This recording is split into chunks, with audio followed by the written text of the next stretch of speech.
Pak Ondo dari Bekasi. Pak Ondo, selamat pagi. Selamat pagi Bung Egan, selamat pagi Bu Kania.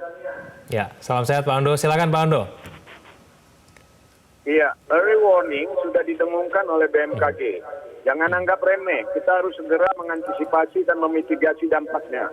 Kita harus siap menghadapi anomali alam ini. Segera melakukan hal-hal yang dapat memitigasi dampaknya, terutama kebakaran hutan, ketahanan fisik akan panas yang di atas normal, ketahanan pangan, antisipasi dampaknya terhadap area pertanian, perkebunan, peternakan, juga antisipasi ketahanan hewan peliharaan dan tanaman peliharaan. Lakukanlah penghematan air, siapkan penampungan air. Last but not least, siap-siap bila PDAM juga macet-macet alias on-off. Jangan sampai seperti di negara tetangga ada yang kekurangan air bersih. Kita harus awas, jangan sampai mata air menjadi air mata. Demikian, terima kasih. Baik, terima kasih Pak Ondo dari Bekasi, Jawa Barat. Bahkan memang kesadaran warga untuk adanya kewaspadaan ya berkaitan dengan ancaman kekeringan itu memang sangat penting. Yeah. Penelpon kita pada pagi hari ini semuanya tampaknya cukup sadar ya mengenai bencana kekeringan. Tiap daerah bahkan ada yang punya ancaman kekeringannya berbeda-beda. Yeah. Temanggung tadi malah justru berharap bahwa kemarau itu penting sebetulnya untuk hasil pertanian mereka. Berbeda juga dengan Kalimantan Utara yang mungkin... cara mengantisipasi pasti akan berbeda-beda gitu ya. Artinya kalau di awal tadi kan Pak John mengatakan agak takut juga ya. Ini bukan untuk menakut-nakuti, tapi untuk meningkatkan kewaspadaan dan juga untuk bersiap diri. Yang paling penting adalah itu. Karena memang ada kerentanan yang akan terjadi.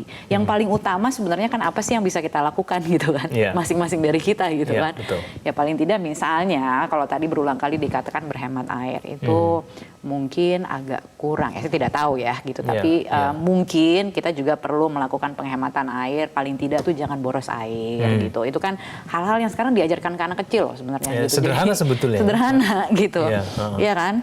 Dan ya ada beberapa sih sebenarnya kalau kita bicara teknologi gitu ya, itu teknologi yang berkaitan dengan macam-macam, dengan pertanian dan lain sebagainya gitu. Itu yang mungkin nanti ke depan termasuk juga kayak produk-produk pertanian dan lain sebagainya. Kalau dari Kementerian Pertanian, saya melihat juga ada beberapa langkah antisipasi sudah dilakukan. Yang pasti dinas-dinas ini pasti harus berkolaborasi.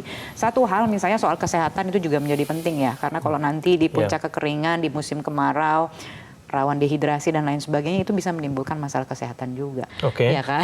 Memperbanyak jadi lebih banyak memperbanyak aktivitas di dalam ruang gitu. Jadi ada hal-hal yang bisa kita lakukan sebenarnya, tapi ini nggak main-main, maksudnya itu gitu loh, tidak main-main.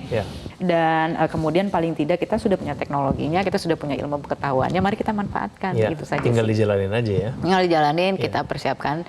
Dan kemudian juga ya kalau kita bicara soal tanda-tanda alam tadi ya, sekali lagi gitu ya. Jadi saya ingin mengutip apa yang disampaikan di editorial, ada pepatah bijak mengatakan lebih baik mencegah daripada mengobati, bukan? Atau misalnya sedia payung sebelum hujan, walaupun yang kita hadapi ini kekeringan gitu ya, bukan hujan atau air yang berlimpah gitu.